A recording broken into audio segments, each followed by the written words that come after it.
Good evening. This is your girl Lynette from DALS Credit Solutions. Today is August 9th, 2022. We will be doing Credit Tip Tuesday, and our topic today will be understanding credit worthiness as it defines your credit profile. So, as we are joining, we are using the platform StreamYard. If this is your first time tuning in, please um, let us know where you are tuning in from. Put them in the comments.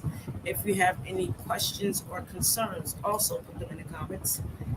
If this is your first time watching, let us know it's your first time watching. And if you are watching a replay, let us know you're watching a replay by putting in the comments hashtag Credit Tip Tuesday replay.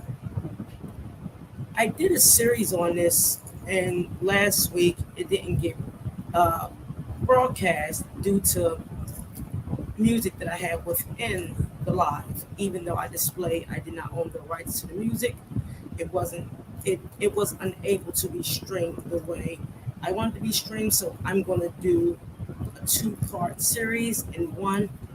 So I hope you guys enjoy this. Again, my name is Lynette, and I am the founder of DALS Credit Solutions, and this is Credit Tip Tuesday. As you are coming in, again, please like, click, and share. If this is the first time you are tuning in, make sure you put in the comments where you are tuning in from.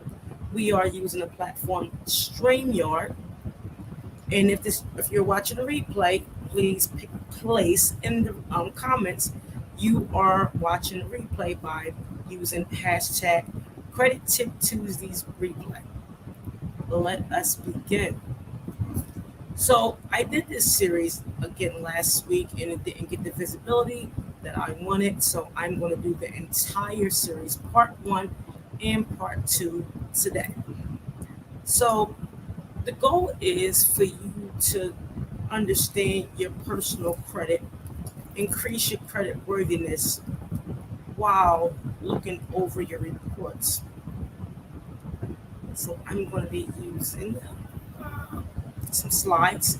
If you want a copy of the slides, put your email in the comments and I will send them directly to you. So I'm going to introduce this as if you never looked at your credit report one day in your life. I know I've educated for over 2 years regarding credit and its dynamics, but I want to have everyone look at this as if they never saw their credit reports. I'm also going to put in the comments, again, if you have questions, let me know. So when you're reviewing your credit score, there are several credit reporting agencies, and the reporting agencies are no more than a storehouse that reports patterns, trending data of who you are. As they collect information from different areas, they report this on your credit profiles. It's your job to make sure that it is accurate. So the credit data reporting agencies are the following: Equifax, which was one of the first credit bureaus established; Experian, TransUnion, Innovis, Check Systems, and LexisNexis. LexisNexis is one of the largest data sources on the planet, and it stores any and all reports from previous convictions, speeding tickets, evictions, court dates, whatever. LexisNexis displays this. They also give a visibility on who your neighbors are, who you've been in contact with. So again, LexisNexis is the largest data source in the United States, and the other bureaus that are nonprofits are Equifax, Experian, TransUnion, Innovis, and Check Systems. Check Systems is a credit reporting agency that looks at the activity of your banking. So that's another report. Again, Equifax, Experian, and TransUnion are the three main data sources. Innovis is one that is used mainly to put freezes on your credit, which we don't recommend. Check systems is how they look at your activity on deposits, if you have any negative accounts, overdraft fees, things of that nature, and that's a scoring system. And LexisNexis, again, which is the largest database in the United States that holds more than the score.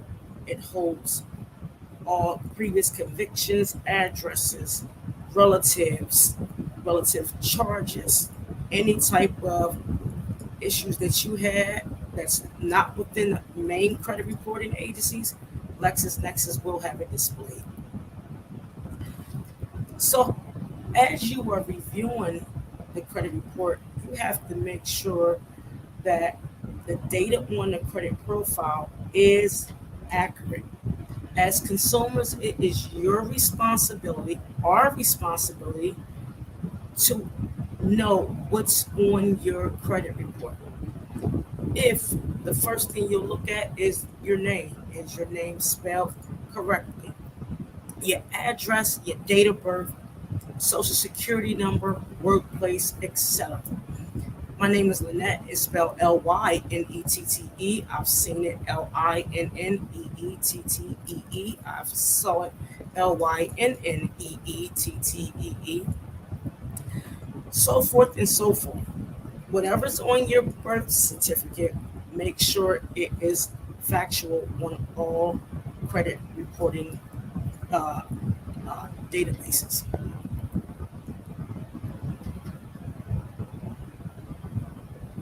As we begin the steps on identifying if information is accurate, let's understand the definition of the 5 pillars. When I say the 5 pillars, meaning your payment history, credit utilization, credit age, mixed credit, and overall credit. However, there are 5 C's that is the equivalent to the 5 pillars. So when I talk about payment history is your character. Who are you? How you pay your bills. The capacity is the amount of loans, debt, credit utilization that you can carry, that you can be responsible for. Capital is how long you had your accounts and what type of, you know, funding you have, money you have. Collateral is mixed credit, I mean everything you own, assets, insurance, real estate, uh, anything, debt, whatever the case may be. Collateral equals mixed credit. The condition, meaning time on the job, overall credit, income, employee, and or business. What is the condition of who you are? The nature of who you are. Goes in the categories of the 5 C's, which will identify the 5 pillars on the credit report.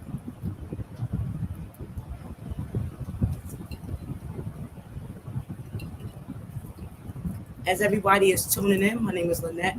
I'm the founder of DALS Credit Solutions. Today is August 9th, and we are doing Credit Tip Tuesday. We are using the platform StreamYard to deliver the source of data that everybody can see how to look at their credit reports. Again, I am educating on a level as if you never looked at your credit reports. It's very important. Sometimes we have to start over to regain and understand the mistakes we have and build our credit worthiness. If this is your first time tuning in, please place in the comments where you're tuning in from.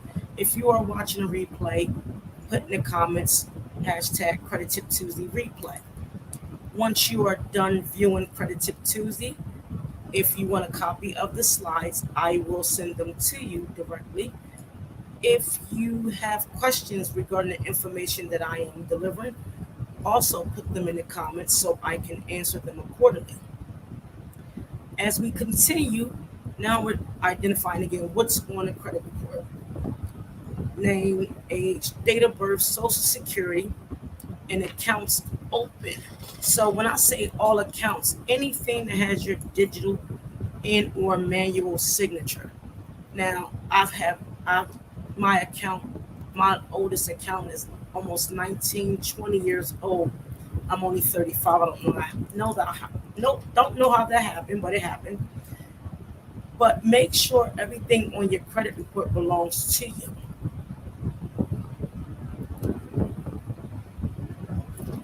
As we continue, there are two types of scoring models. We have the vintage score, which is a scoring system that would give you a higher score, not generally used with corporate lending. The FICO scoring models 2, 3, 8, 9, and 10 is generally used for to extend lines of credit. The scoring model and percentages have two different areas. That's why the Vantage score displays a higher credit score model. However, it's one of my favorites because it gives you more of a breakdown on how you are reviewing your credit. The FICO scoring system is the oldest model and it is more respected and utilized with corporate lending and, different lines of credit. With the vintage scoring system, you have payment history, which is 40%. Depth of credit is 21%. Utilization is 20%. The balance is 11%. The recent credit is 5%, and available credit is 3%. I really like the scoring model because it shows you not only the time, but how you utilize your credit cards and if there is a balance. I will get into why, later on, so I stay on track, why it's not good to utilize your entire credit limit um, on a credit card. So, utilization on a vintage score is 20%, and a remaining balance is 11%, or the balance overall is the 11%. Available credit is 3%, and recent credit is 5%. With the FICO scoring models, we have payment history of 35, utilization at 30, credit age at 15, mixed credit at 10%, overall credit 10%. Again, FICO is one of the uh, well-known scoring models, and they are utilizing FICO for decision making. Every institution have their internal scoring models as well, and they can either look at the original FICO or have their own scoring models. I don't know which institutions do that overall. However, if you ask the question, I can find out. In this area, in order to now, after you looked at your credit, make sure you have all the credit, major credit reporting, your credit reports in front of you. Grab a pencil and piece of paper or a tablet so you can make sure you're looking at the errors, if there are any. Make sure everything is the same on the credit report. Write them down by each bureau where you see that there are some discrepancies. When you do this, now you're setting up a system to reach your goal. In this part, I would demonstrate how to calculate the goal score. So the goal score is the score you are requiring to reach that target. So if you want an 800, you would, utilize your goal based on wanting an 800 credit score. Everything I do is numerically um, because I want the individuals to see how we come up with a plan in order for you to look at your information and how to start. So I use the average credit score in the United States is roughly 650. So say if you have a 650, which is the current score, and you want an 800 credit score, we will utilize the FICO scoring systems because it's the most used, and we want to make sure that you reach your goal based off of this method. So as you're gathering your pen and piece of paper, or your tablet, I want you to look at this format. So later on, when you begin this process, you can use your own score. As you're following along, I want you to understand how I got this, what is the purpose, and how it works. So I'll let everybody take a few minutes to get their pencil and piece of paper and your tablet, and I will be right back. So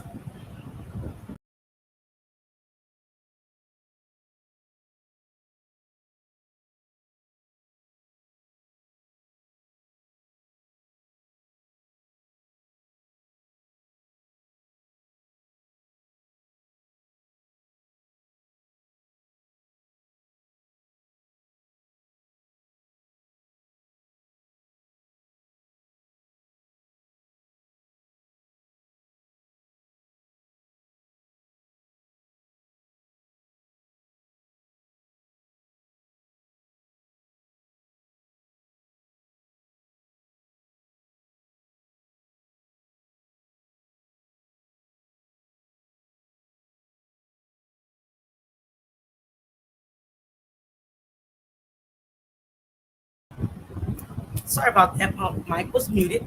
So everybody should have had time to get their tablet and pencil. Again, I want you to follow the exact numbers. So when you finish this, you'll understand how I got it, why it's effective, and this method you can utilize when you're starting your process. So again, we use the goal score at 800 and the current score at 650. So in order for you to reach your goal of 800, we're going to implement the 5 pillars on the FICO scoring system. And that is payment history of 35%, credit utilization at 30%, credit age at 15%, mixed credit and overall credit at 10%. When you add 35, 30, 15, 10, and 10, you're going to get 100% of your credit score. In order for you to reach your goal, you take the goal score, which is 800, and subtract it by 650, which is the overall credit score in the United States. When you subtract both of those numbers, you would get 150. 150 is the number you need to get to your 800.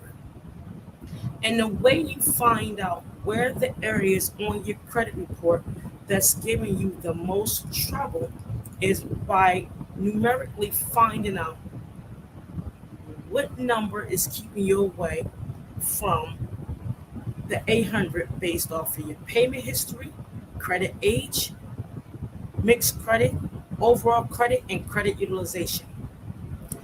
So you want to take the 150. And again, I said payment history is 35%. Now you're going to take the 35% and turn it into a decimal point.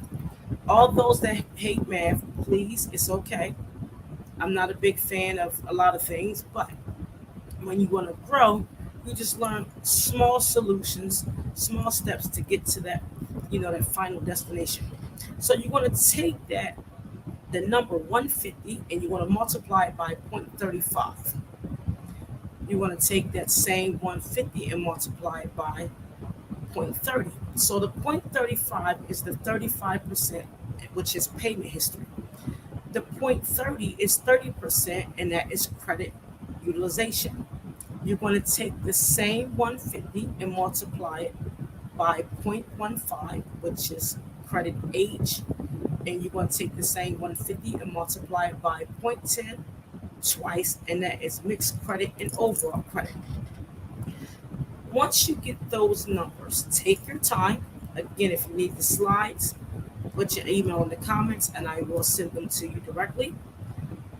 When you multiply 150 times 0.35, which is your payment history, you will know 52.5 points is the number you need to get closer to your 150.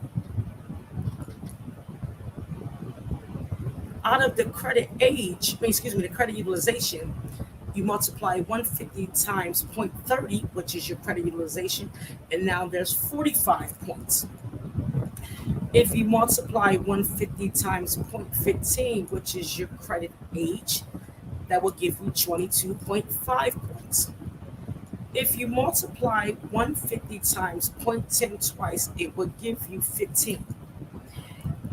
Once you get these numbers, 52.5, 45, 22.5, 15, and 15, let me know what number you did get. If you added up the numbers, those numbers given will be the 150 points needed to reach your target goal of 800. Now, the points given is the numbers required to get you to that destination, but you need to turn those decimal points back to a percentage. So 52.5% is your payment history. So your payment history is lacking areas on the credit that's keeping you away from that goal. Not lack, excuse me. There's areas on the credit report that's keeping you away from that 800 credit score. So 52.5% of your entire credit profile has to do with your payment history. Your credit utilization, if you don't have any credit cards, that is 45% of your overall credit profile based on credit utilization. Your credit age is 22.5, which is 22.5%. 15% is mixed credit. Overall credit is 15%. As you are looking at this will give you an overall view of, okay, I have 52% out of 100 that is dealing with my payment history. 45% is my credit utilization. My credit age is 22.5%. My mixed credit and overall credit is 15%. Again, if you add all of those points up, it would equal the 150 points that will allow you to get to your goal of 800. Now, as you're looking at your credit profiles, meaning with all the credit bureaus, credit reports in front of you, not just one, all of them, TransUnion, Equifax, Experian, Check Systems, LexisNexis, get your reports. Review your reports. This is not going to take 2, 3, 4 hours. This might take you a little longer, but can you imagine spending the time now so you don't have to spend extra later?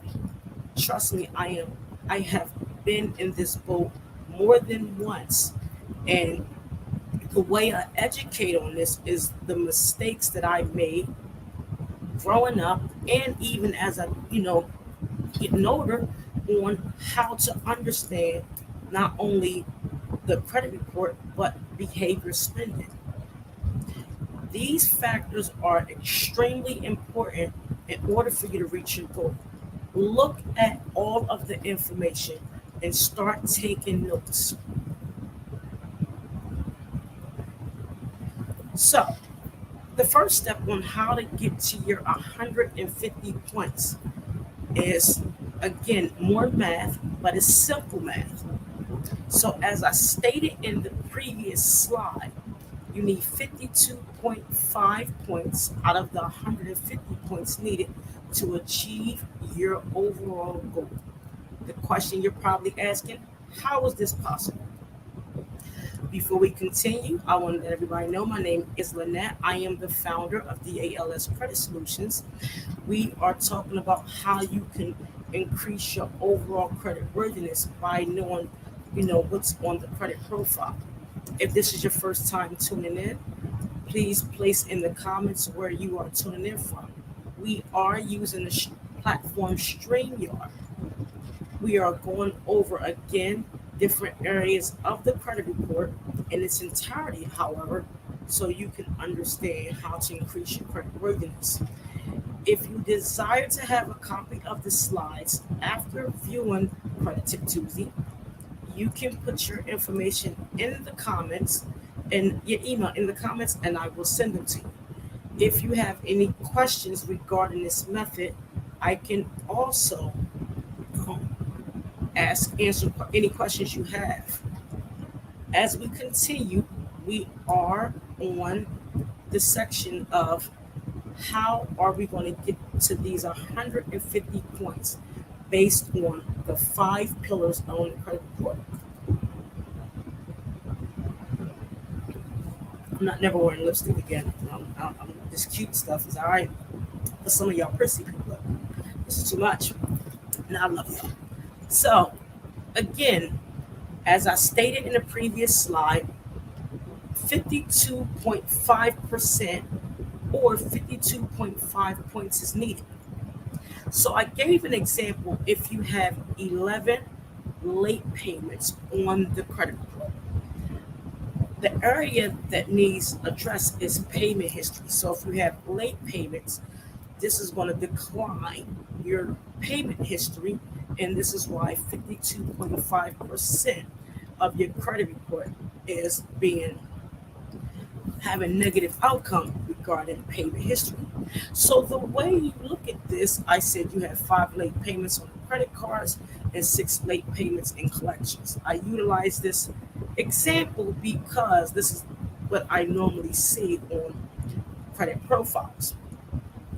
So in order for you to get to this goal, you're going to divide the 52.5 over 11. The 52.5 is the number of points divided by the number of late payments on your credit report.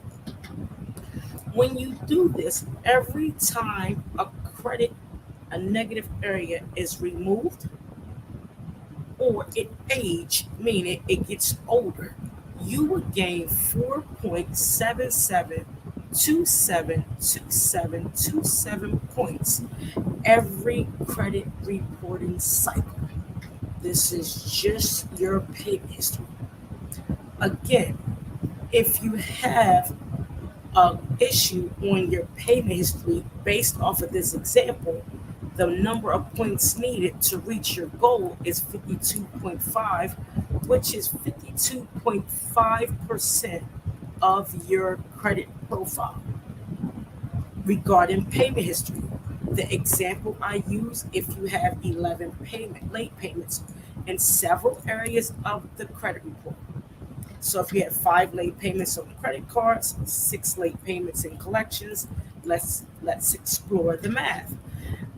The way I get the numbers in the points, so 52.5 divided over the number of late payments will give you every credit reporting cycle 4.77272727 points. So every time the late payment is removed or aged on the credit profile, you will gain roughly 4.77 points. To test my math, we all know division is the reciprocal of multiplication. You can add the 4.77272727 times 11, and you will get 52.5 points. Yes, I'm not good at math, by the way. Credit utilization is 45 points. So a lot of times people don't have credit cards. And if you do, if you have late payments or the account is closed, you're going to add the number of late payments on top of the number of months that it was closed by 45 or 45 over that number in order to get the number needed to reach every billing cycle. So I will repeat that.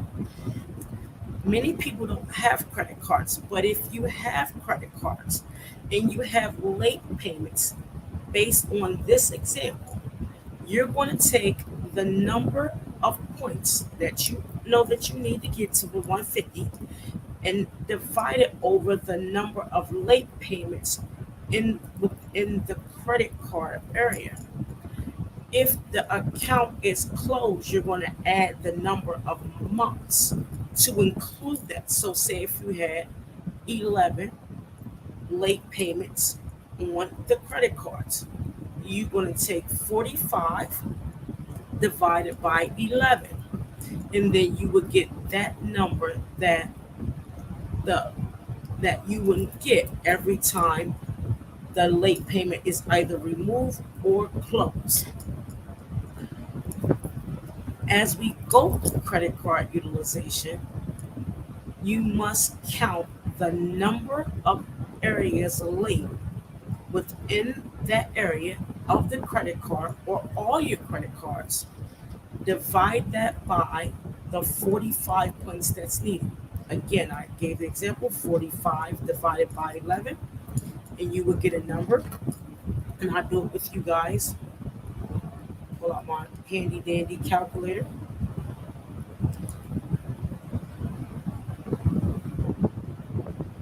So if you have 11 late payments, you would take 45 divided by 11. In every reporting cycle, you will earn 4.09090909 every reporting cycle. To test that, you can take that number given and multiply by 45 by the number of late payments, and you will get 45.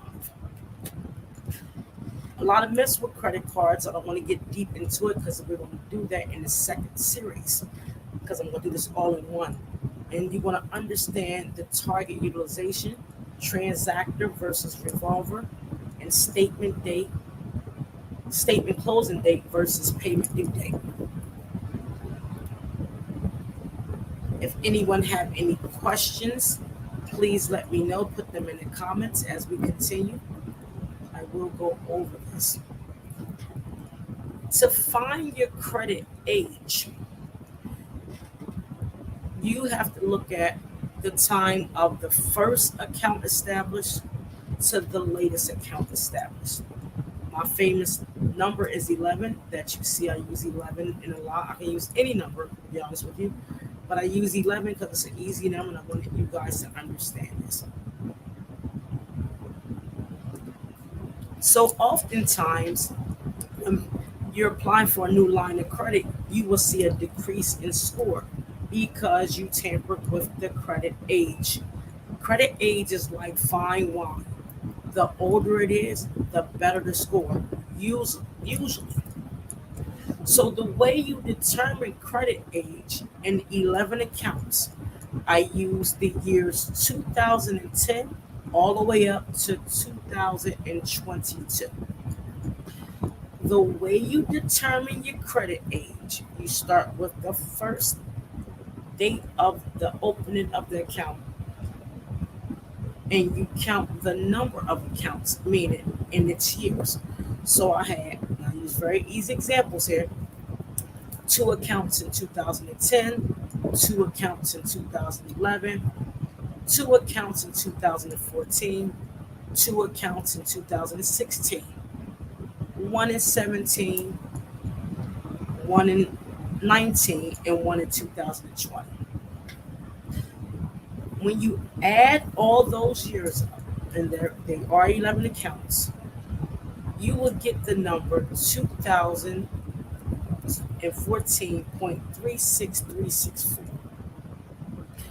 Again, the way you find your credit age is you add all the accounts up by year. So if we had 2 accounts in 2010, you add 2010 twice. If you had 2 accounts in 2011, you add 2011 twice. You add two accounts in 2014, you add 2014 twice, so forth and so on. You do this until you have all 11 accounts. And when you add those together, you will get 2014.36364. When you round that off, you'll get 2014. In order to find the age of the report, you're going to subtract what you found by the current year.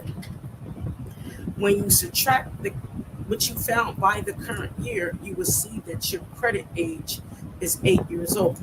So again, I use 11 accounts. You count the accounts by adding the years that it was open. Again, 2010 had two accounts, 11 had two, 14 had two, 16 had two, 17 had one, 19 had one, and 20 had one.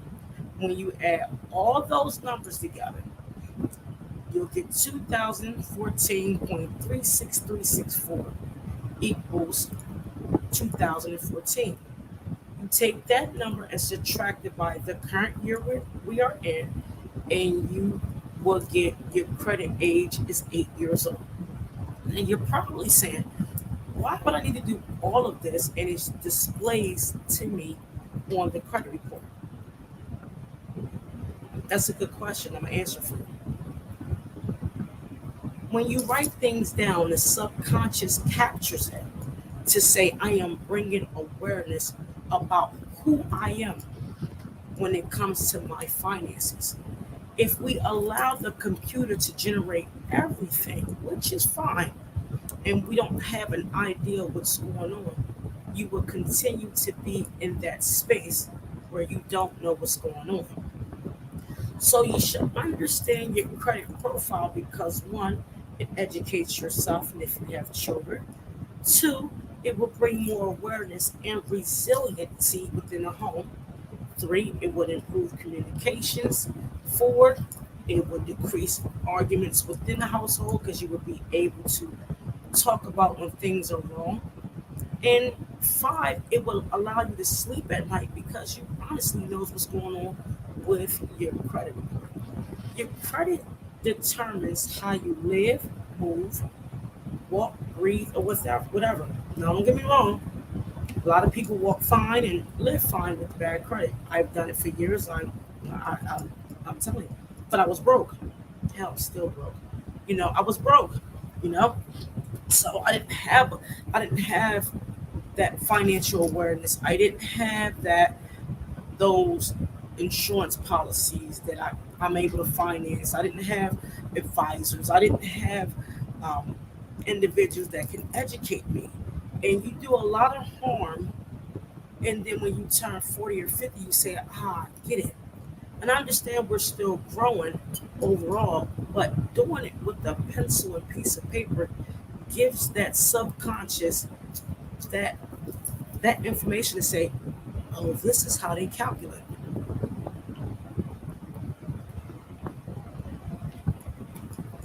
Mixed credit and overall credit is 15%, and that includes your the time on your job, time at residency, applying for lines of credit, assets will determine that 30 points. So mixed credit and overall credit is everything you are doing that as you are looking at your credit profiles, seeing if something is correct or if it's displayed um, not the same as others, you can see where the area is.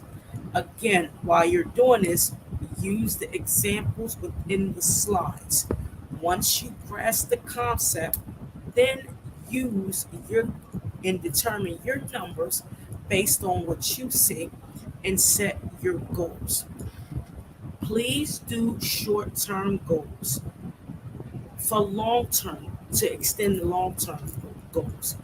If you are a 500 and you need to be at 800 in 3 months, this is not the way to do it because you're not going to get there. If you are 500 and you're trying to reach an 800, educating yourself along the way to bring awareness to get to the 800 will ensure you won't get back to the 500s again.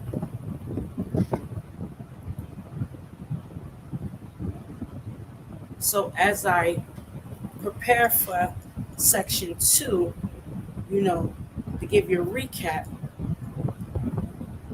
know which credit, who are the credit bureaus, how they operate, look at your check systems, look at your LexisNexis, pull your credit reports, because it's important. If you have everything in front of you, you can now keep a dialogue on how you are going to improve overall.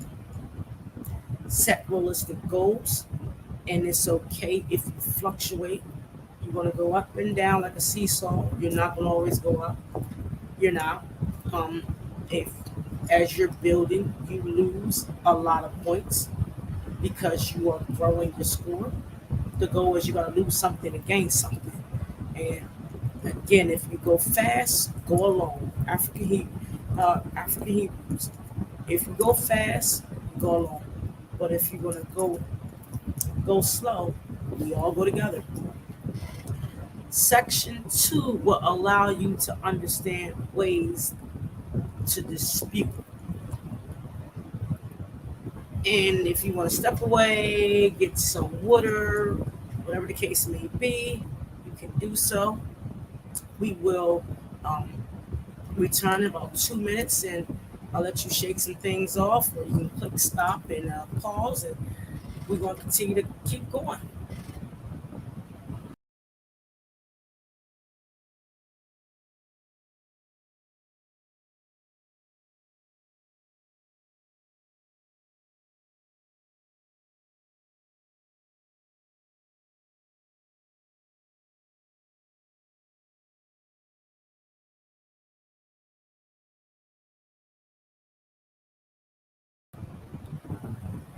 All right, I am back. You're probably saying, why is she taking breaks? Because I can. I'm going to take breaks. I'm doing this a whole way through, so you don't have to, look for part two. I'm doing both at the same time because last week I did part two, and I played the song within the live, and Sony said, you can't do that. Well, even though I said you know, said this, I'm not the owner of this music, they still hit a lot of the content. So I'm doing the entire series one stop. We are on series two. My name is Lynette. I am the founder of DALS Credit Solutions. Today is August the 9th, Credit Tip Tuesday, and we're talking about how we can bring awareness regarding your credit profile. I educated in series one as if you never looked at your credit before. I hope this reached people that never looked at their credit report before, and I also hope that it reached people that may have looked at their credit or in the process of rebuilding their credit, uh, find some knowledge in this to keep and continue to grow. We are using the platform StreamYard. If you have any questions, comments, or concerns, please place the information in the chat. Let StreamYard know who you are so I can see. I will share this throughout social media. Check out my YouTube, LinkedIn, Instagram, Facebook, of course, and my website, www.dalscreditsolutions.com. No, www.dalscredit.solutions. They're my own website. Before we begin the second series, please get your notepad out and a pencil. And we're now going to talk about how to dispute. I will read a disclaimer. All information is for educational purposes only. To grow and increase awareness, DLS Credit Solutions will not engage in any illegal activity which is not aligned with the Fair Credit Reporting Act and other federal regulators regarding credit laws. DLS Credit Solutions will not support instructions if you are in the process of removing items on the credit report associated with you by law. It is illegal to remove items on the credit report utilized during the account opening. We do not participate in purchasing trade lines from unknown sources, and we do not support credit privacy numbers, CPNs, fake social security numbers. We are now going to continue with the second series. How to read in the disputing process. Fun stuff. How to read your credit report. As I stated before, pull your credit reports from all agencies. Freecreditreports.com is a source that you can pull your credit report. However, there's a disclaimer clause in there. If you pull from this site, you are giving creditors an additional 15 days to respond if there is an error on the credit report. Now, during the pandemic, it has been extended that creditors have 60 days minimum to respond to your issue. So if you pull your credit report from creditworthiness.com, you're given 75 days to respond. How this can affect you: one, it will keep errors on your report longer. Two, if you do 75, that's 2 months and 5 days out of the year. You break that down, they got 6 times to report. 6 times 2 is 12, roughly. So be mindful where you get this. This is a free source. Getting your reports from MyFICO, Equifax, Experian, TransUnion. You can request them from the credit bureau, excuse me. MyFICO is a paying platform. However, it will allow you to view all your reporting. DALS Credit Solutions does not profit from any information given regarding FICO, LexisNexis, Innovis, check systems, or any other any other credit reporting agencies. So I just want to let you know, if you do go to freecreditreport.com, you will have an additional 15 days to get your reports, your information back, which would give a total of 75 days for a creditor to respond back regarding your complaint. So to recapture what I said earlier, you collect the reports, review the data, review the reports of no mistakes, keep a dialogue. Now we're going to talk about, once you have everything in place, your reports, your documentation, your goals, now you find errors. So the chain of command, a lot of people will make the mistake and remain on a hamster wheel, which I've done in my earlier days. I said it like I've been doing this for 30 years, but I have not. You must respect the chain of command.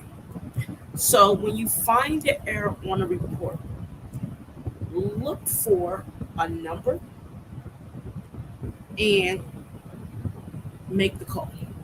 Doing this will create a documentation, what do you call that? Sorry. It will create a series of events created before you begin the disputing process. So you have to respect the chain of command. When you call the creditor regarding your report or the issue on your report, people say never give them your information. Well, how the hell are you going to find out if it belongs to you or not? You must give them your information. Call and say, hi, I am Lynette Stevenson, and I saw this collection report regarding medical on my profile. I would like to know, can you let me know who is associated with it, because all I see that is in collections. Give them your current address, because if you're not familiar, let them know. As you're creating a paper trail, this is what I couldn't get earlier, make sure you do one of three things. One, document the time you call. Two, ask who you are speaking to. And three, find out which department they work in. Because as you're documenting this, you're time stamping that I made this call on this date, on this at this time. Once you verify who you are, you then say, where did it come from? If they say, well, we bought it from an unknown source, I'm not familiar with this. They're going to ask, so are you saying it's not yours? I'm saying, basically, where who you said it came from, it doesn't have any, I don't have an idea who that came from. Is this the original creditor? If they say yes, it is, say thank you, but I'm going to have to dispute this because I'm not familiar with the main source. In the call, you do this for every account on your credit report. Many people will make the mistake and go to straight disputing because I've done it, and then you'll say, "Did you contact the credit report, the creditor?" And you say yes. They can check to see if you call because it's public. They can check. So please make the call, respect the chain of command. Once you have all your documentation and you created this paper trail, you begin to dispute anything you did not agree with. You do not send the information to the credit bureaus. Many people dispute on at the credit bureaus. I did at one time. I had very little success doing that. The reason being that they're going to do is send all they're going to do is send your information to the credit bureaus and turn around and they're going to say, is this person's account? They're not going to do a full verification. This verification is going to be a 3 to 4 digit e-Oscar code. Again, I used to dispute with the credit bureaus. It does nothing for me. I have nothing against those that do it. To me, the process is just way too long, and all you're doing is sending money, sending certified letters, and only thing they're going to do is stamp them. You're never going to get a real signature, and you're going to remain on this hamster wheel.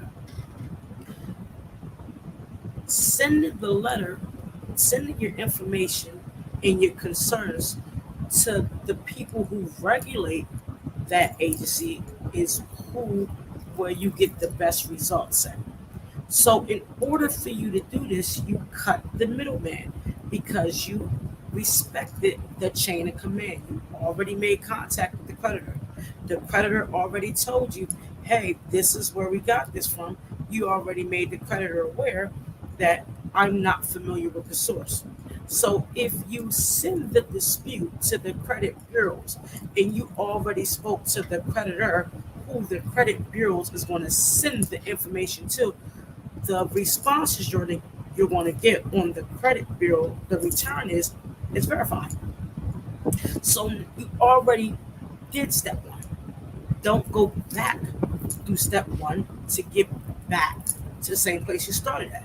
It doesn't make sense. Again, I have nothing against those who dispute with the credit bureaus. If you had success, excellent. I have very little success because the process costs more money sending out all these certified letters, and all you're going to get is the same response that you got on the phone when you spoke to the actual person. As we continue, we will now begin the process of disputing. If this is your first time tuning in, welcome. My name is Lynette. I am the founder of DALS Credit Solutions. We are talking about how to read and dispute on the credit with the credit reports. This is the second series. If you want a copy of the slides, please put your information inside the comment section. We are using the platform StreamYard. Let's continue. Now, a lot of people are going to get fussy about this, but do not, and I mean do not, take letters off the internet to dispute, because those letters are not only sent from the credit bureaus, a lot of the information within the laws on those letters, you have no idea what they mean. And I say that because 90% of the people that are disputing have no idea what 15 UC, 16 UC, credit consumer laws, Consumer Financial Protection Bureau laws, OCC, Comptroller of Currency laws, banking laws. These are the laws that creditors must regulate and adhere to ensure they remain in compliance to the consumer. So when you hear about send the letters, these DIY letters, buy your letters, get them off the internet letters, put a word wrong or make it sound like you don't know what you're talking about letters, make it grammatically correct letters, what you should. Um, do these demand letters, and I'm telling you, it's going to put you on a hamster wheel.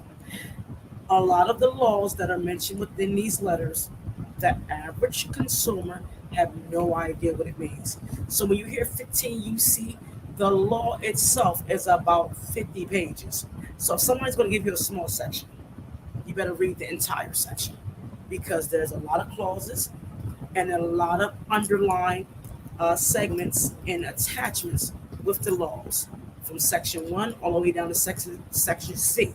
Z.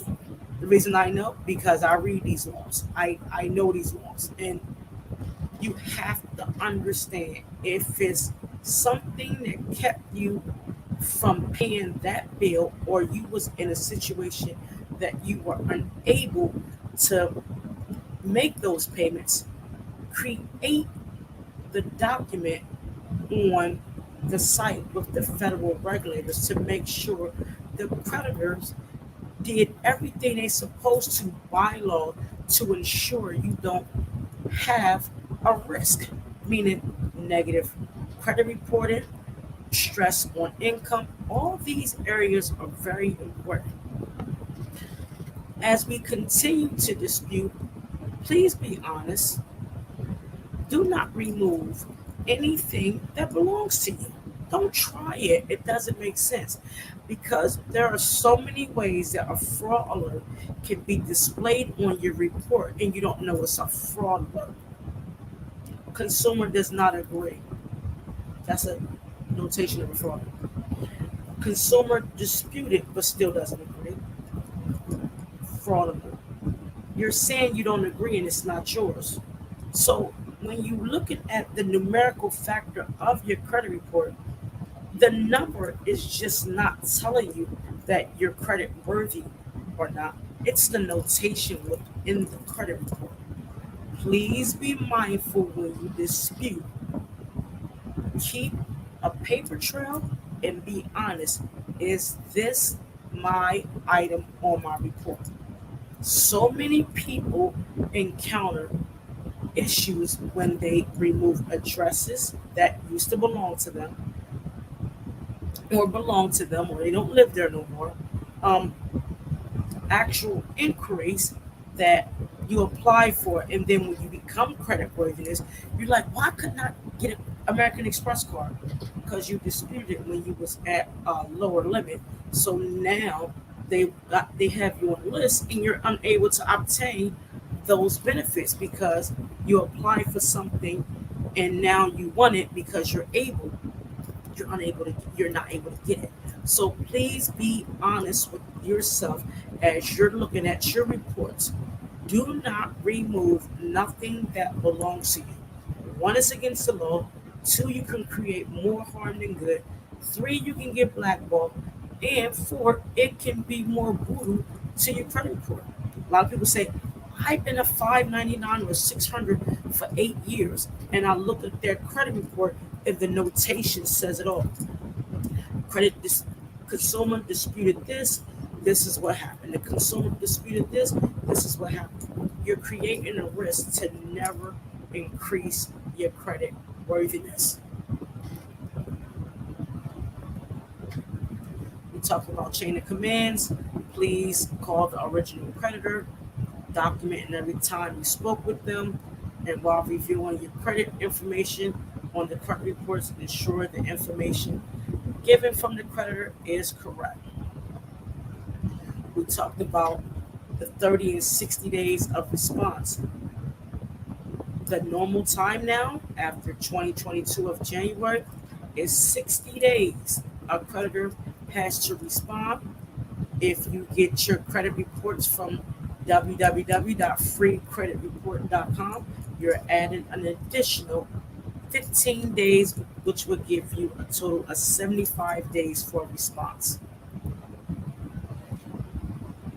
Example items on a credit report, and I'm going to use a couple of them. My water's getting warm. Don't judge me. I use these issues on a report because, again, these are examples I saw and or dealt with within my process. So imagine you having an issue with your bank. Like the bank closed your account and you was unaware. You got a charge back.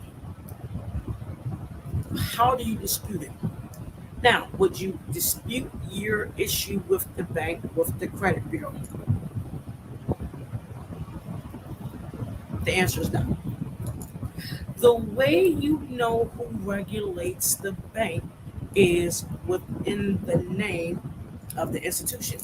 So, for instance, if you have ABCD Federal Credit Union, you would know, is it through the National Credit Union Association, and that's the NCUA, National Credit Union Association, or is it a smaller credit union that adhere to federal laws, but the shareholders or the owners own the actual bank?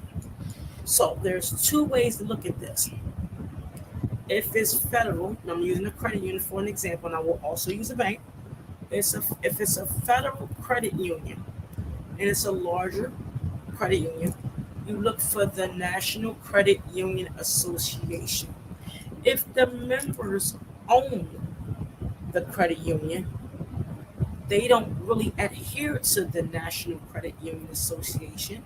You look at the state you are in and look at the Department of Banking.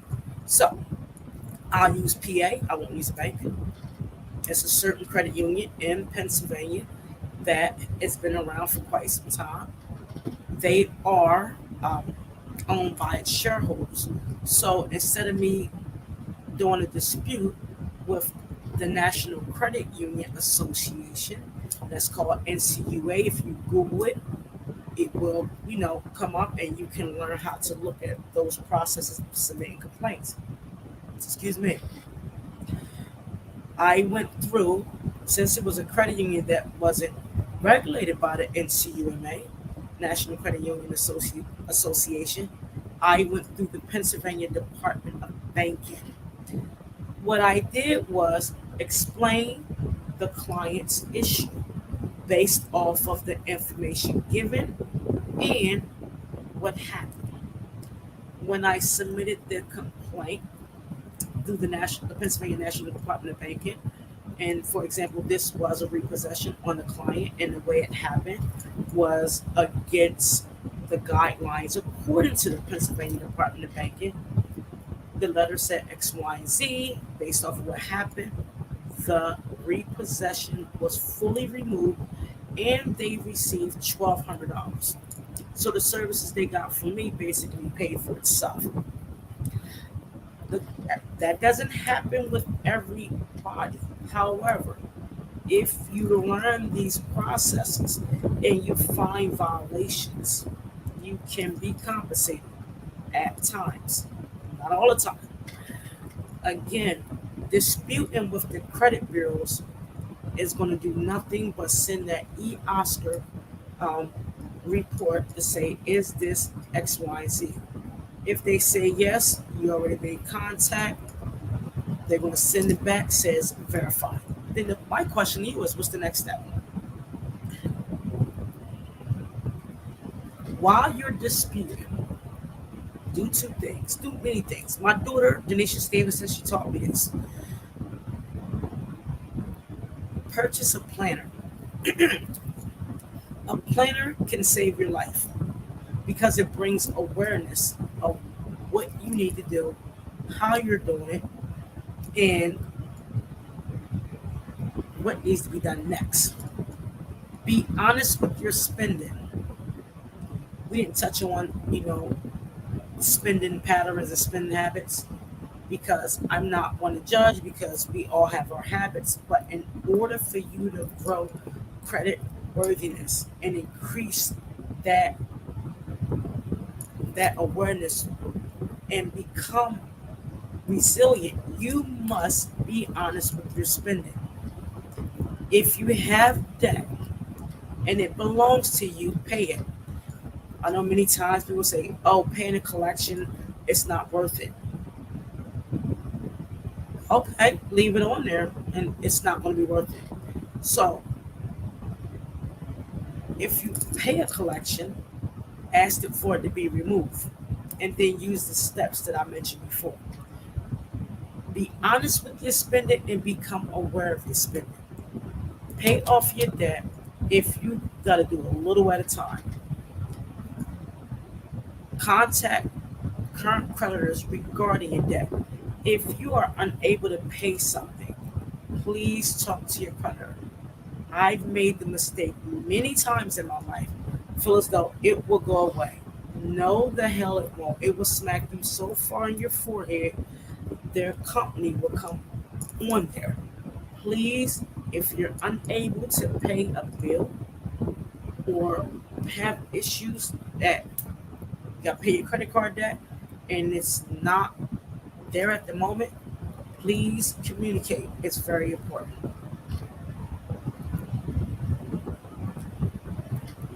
As we conclude, the goal is not for you to finish the race, it's the reason you began. Having the strength to begin this process is brave. Don't allow compromised credit prevent you from starting a business, obtain funding, and all possible opportunities for self and or your business. Be the difference within your home, improving credit, decrease child diversity, pipelines to prisons, and increase positive communications. Continue to be brave as this journey is rough. I will see you on the other side. I love you guys. I thank everyone who tuned in to watch this. I hope that I sow into you that it will make a change because so much is going on in this world that we have to be aware that things are disappearing. It's not the same. It's never going to be the same. And it's going to get worse. We are transitioning to the cashless, meaning money will become obsolete one day. I don't know if it's going to be fully removed. I'm letting you know, put your money in insurance or keep it under your mattress. Obtain credit, learn how to understand money and finances because we're coming into a season that the shelves are empty. We're coming to a season where we're scraping pennies and quarters and dimes. We're coming to a season where it's taking longer for payments to be made on businesses. We're coming to a season that things are slowing down. Be prepared for this upcoming season as if your life depends on it. I'm saying that from the bottom of my heart because I see things that many others do not. And I'm saying this to you to not gain business, but to sow into you to let you know, start this journey now. And I mean start it. Use the information given in order to grow. If you are a small business, get away from the cash flow and go towards accrual. I can't even say the word accrual, excuse me, because cash flows will give you a higher amount. but accruals will give you a stronger return.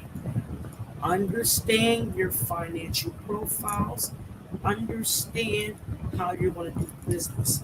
Make sure you are pricing accordingly. It all begins with your personal credit. I'm telling y'all what I know. I felt many times with my credit. I felt many times with my finances. I am very transparent when it comes to me. I had more items on my credit than wig strands in my hair. This process that I'm educating you on, I went through the same journey.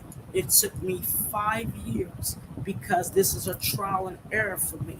The reason I can execute on this because the numerical factors within this content will give you the actual data to grow your credit score. DALS Credit Solutions is very proud that we do not use software to mask the situation. We bring education and awareness to improve the situation. We are proud we are different, and we are thankful that we have individuals like yourself. Please share this content with others. I cannot reach everyone. The individuals that also do credit cannot reach everyone. Be a service and click and share. Don't have to sow into you don't have to sell your business if you don't sow into it. I love you guys. Again, if you have any question, place your comments in the chat. We are using StreamYard as the platform. If you want the slides, put your email in the chat so I can send you the slides. If you want the recording, I will be nice and send it to you. I don't know if it's going to download because we're on an hour and 12 minutes. Or please go to my Facebook page and look at the videos. You can go and view all videos back from 2020. I don't delete my data because it's public and everybody cannot afford services. Please be mindful and do it yourself if you are able to. I have many clients um, done it themselves and they are very successful. Shout out to Veronica Lent and Candace. She's from down south. I remember my first time with Candace. She came on my credit tip Tuesday, and she asked so many questions. She improved her score in 1 year.